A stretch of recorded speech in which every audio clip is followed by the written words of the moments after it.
जय माता दी, हर हर महादेव। आज की वीडियो में हम चर्चा करेंगे एकादशी के बारे में। एकादशी में हमें क्या क्या नहीं खाना चाहिए। सबसे पहले तो देखिए बैंगन हमें बिल्कुल नहीं खाना चाहिए। वैसे तो बैंगन में गुण भी हैं, बैंगन में अवगुण भी हैं, क्योंकि जो बैंगन है ना वो अशुद्ध माना जाता है। और जो बैंगन का जो बीज होता है ना वह अगर हम खा लेते हैं तो उसका कहते हैं उसका जो बीज है ना 6 महीने तक हमारे पेट में रहता है। बैंगन का बीज इतनी दिनों तक हमारे पेट में रहता है और जब हम मरते समय अगर वह बीज हमारे पेट में ही रहा, 1 वर्ष की हमारी एकादशी का फल खत्म हो जाता है। उसका पुण्य, उसका दान दिया हो हमारा खत्म हो जाता है। इसी समय के जो बीमार हैं, जिनको जो ज्यादा बीमार रहते हैं, उन्हें बैंगन नहीं खाने चाहिए। उसका अगर बीज आपके पेट में रहा तो बीच में ही चला गया तो उसका पुण्य वहीं पे नष्ट हो जाएगा, क्योंकि एकादशी का व्रत का फल उनका वहीं पे 1 साल का खत्म हो जाता है। और व्रत ही उसने अगर 1 साल तक ही रखा है तो उसका फल तो फिर उसे मिलेगा ही नहीं। इसलिए बैंगन नहीं खाना चाहिए।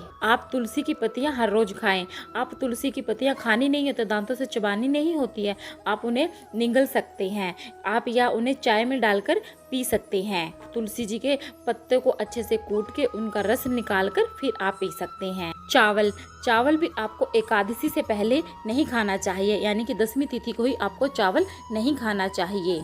चावल और जौ को जीव मानते हैं, इसलिए एकादशी के दिन चावल नहीं खाया जाता। एकादशी से पहले ही अगर 10वीं तिथि को आप चावल छोड़ देते हैं तो अच्छी बात है, क्योंकि इसे मांस और रक्त के सेवन करने जैसा माना जाता है एकादशी के दिन। अगर चावल भी आपके पेट में पड़े रहते हैं और आप अगले दिन एकादशी का व्रत रख लेते हैं तो उस व्रत का भी फल आपको नहीं मिलता।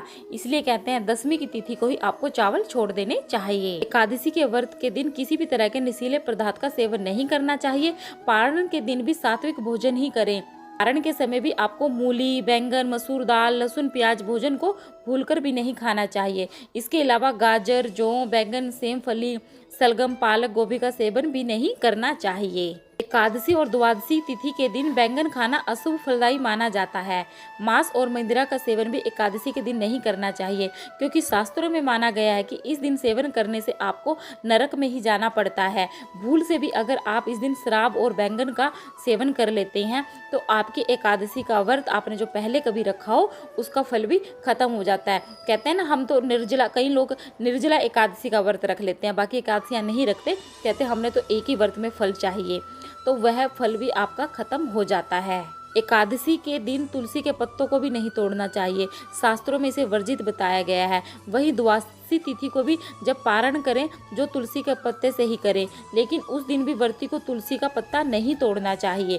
तुलसी का पत्ता आपको 10वीं तिथि को ही पहले से तोड़कर एक डिब्बी में आप स्टोर करके रख दे दें। एकादशी के दिन यथाशक्ति अन्न दान करें, किंतु समय किसी का दिया हुआ अन्न कभी भी आपको ग्रहण नहीं करना चाहिए। अगर किसी कारणवश निराहार रहकर व्रत करना संभव ना हो तो एक बार आप भोजन कर सकते हैं, पर उसमें भी आप फल ज्यादा खा लें।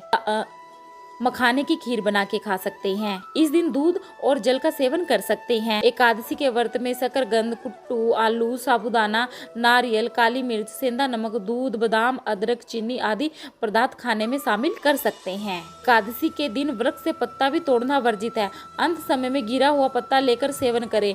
नींबू, जामुन या आम के पत्ते लेकर चबा ले और उंगली से कंठ साफ कर ले। यदि यह भी संभव ना हो तो पानी से 12 बार कुल्ले कर ले। पर एकादशी के दिन आपको ब्रश भी नहीं करना चाहिए। एकादशी पर श्री विष्णु की पूजा में मीठा पान जरूर चढ़ाया जाता है, लेकिन इस दिन पान खाना वर्जित है। सिर्फ आपको पान चढ़ाना है, वह पान भोग में लगा के ही आपको बाद में रख लेना है, बाद में आपको खा लेना है, पर उस दिन आपको वह पान नहीं खाना है। प्रत्येक वस्तु को प्रभु को भोग लगाकर उसमें तुलसी दल डालकर ही आप प्रभु को भोग लगाकर फिर ग्रहण कर ले। आशा करती हूँ आपको ये वीडियो पसंद आएगा। वीडियो पसंद आए तो वीडियो को लाइक करें, चैनल को सब्सक्राइब करें, वीडियो को आगे से आगे शेयर करें।